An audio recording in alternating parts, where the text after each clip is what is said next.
From lovers' tiffs to workplace woes, here's how to row without wrecking your relationships. Conventional wisdom says that for a happy life we should avoid arguments, right? Well, the latest thinking is that conflict is not only healthy, but also, when handled properly, an opportunity to strengthen bonds with our partners, colleagues, family and friends. Arguments are really important for learning about what matters to you and the other person, and they make your relationship more robust, says couples counselor Judith Wright. But that doesn't mean picking a fight for the sake of it. You need to establish rules of engagement to avoid hurting yourself and the other person, explains Judith. So here's how to win Fight Club in all areas of your life. No fisticuffs required. Spouses who argue constructively are less likely to divorce than those who avoid conflict, one study suggests.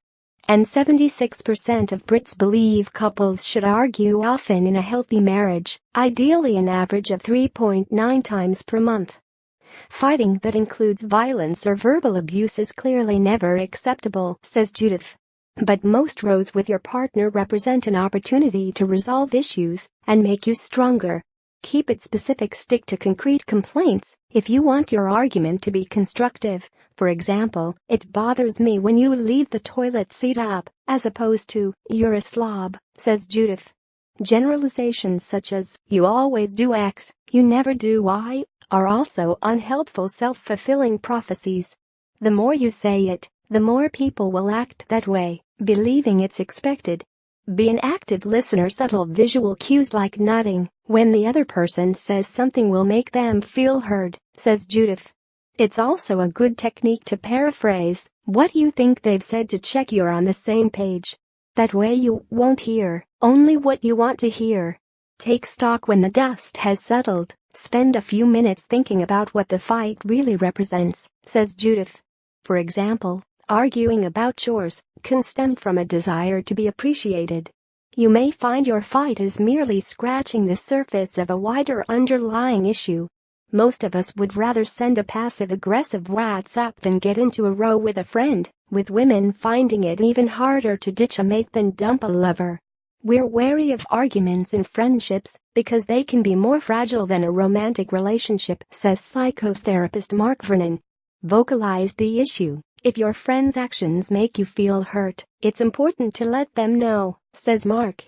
It could be they've never realized that something seemingly minor, like a joke about your love life, cuts deeply. Not speaking up means residual anger could erupt in another way, like snapping at her if she buys you the wrong coffee. Remind yourself why your friends identify what it is in the friendship you want to hold on to, says Mark.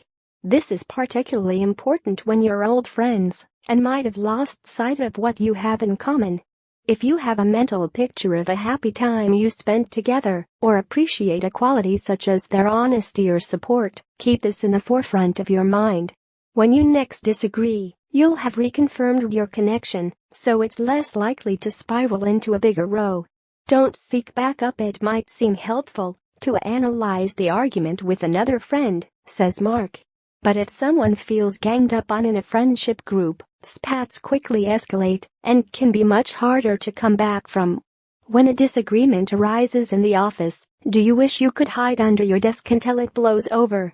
Steering clear of conflict at work creates unnecessary complexity, anxiety and frustration as resentment snowballs and festers, no matter how junior or senior you are, says leadership specialist Nikki Little. However, as it's a professional setting, you need to be especially careful with your words, attitude and handling of the situation. To personalize the issue, it's important to remove the emotion from a workplace argument, says Nikki. One way to detach from your feelings is to write down how you feel about the situation, putting yourself into the third person. Studies show this subtle language tweak leads to much less activity in the part of the brain that processes emotion. For example, if your name is Lucy, you might write, "Why is Lucy upset?" as opposed to, "Why am I upset?" Meet face to face. It's tempting to try to resolve issues via email, but it's very easy to misunderstand someone when the message isn't accompanied by tone of voice or facial expressions, explains Nikki. Often just the gesture of meeting up is enough to defuse things.